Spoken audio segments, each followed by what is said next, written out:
So 11th chemistry half yearly question paper 2025 ஒரு டிஸ்ட்ரிக்டில் முடிஞ்சது. ஸோ இந்த கொஸ்டின் பேப்பர் பார்க்கலாம். ஸோ இதில் வந்து பார்த்திங்கன்னா 1 மார்க் புக் பேக் வந்து 15 புக் பேக் வந்திருக்குது. ஸோ நீங்கள் புக் பேக் ஒழுக்கமாக படிச்சிங்கனாலே ஓரளவுக்கு எழுதிடலாம். பட் புக் பேக் முடைப்பட்டு படிக்க மாட்டீங்க. என்ன காரணம் கேட்டிங்கன்னா 20-25 1 மார்க்குக்கெல்லாம் விட்டுறீங்க. ஆனால் கெமிஸ்ட்ரியை பொறுத்த வரைக்கும் புக் பேக் 1 மார்க் படிச்சிங்கன்னா அவ்வளோ நல்லது. ஏன்னா எல்லாமே புக் பேக் தான் வரும்.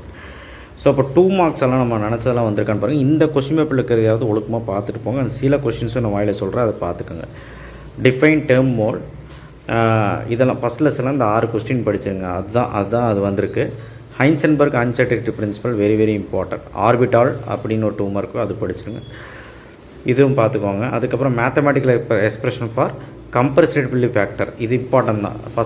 Third law of thermodynamics, isotonic solutions, அதெல்லாம் புக் பேக் தான்.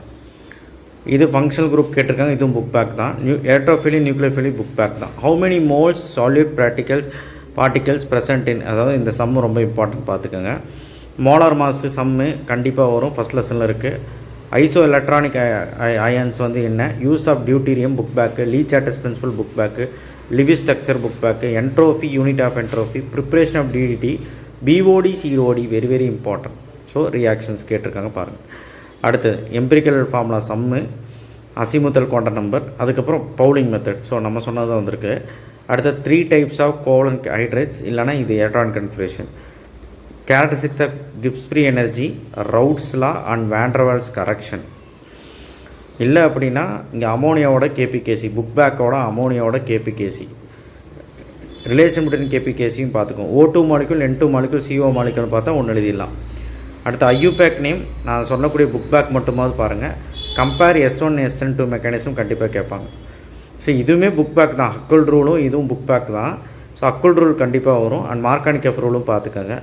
அடுத்தது லாஸ்ட் லெசனில் இப்படி கேட்டுறாங்க, ஈஸி தான். இந்த கொஸ்டின் புக் பேக் தான், இதையும் பார்த்துங்க. ஆசிட் ரைட் இம்பார்ட்டன்ஸு, அதுக்கப்புறம் அந்த லெசனில் புதுசாக படிக்கிறது நல்லது. ஏன்னா 2 மார்க் 3 மார்க் 5 மார்க் எல்லாமே வர்றதுக்கு வாய்ப்பு இருக்குது. அந்த மாதிரி ஒரு லெசன். ஸோ மொத்தத்தில் நான் லாஸ்ட் மினிட் அப்படின்னு சொல்லிவிட்டு ஷார்ட்ஸ் கூட போட்டிருப்பேன். டேரெக்டாக 5 மார்க் வரதெல்லாம் கொடுத்துருப்பேன். அதையாவது ஒழுக்கமாக பார்த்துருப்போம். அண்ட் யூனிட் 4 வரைக்கும் 2 மார்க் 3 மார்க் வந்து புக் பேக் பார்த்துக்கோ. 6 7 8 9 புக் பேக் பார்த்துக்கோ. 15th lesson book back 2 mark 3 mark பார்த்துக்கோ.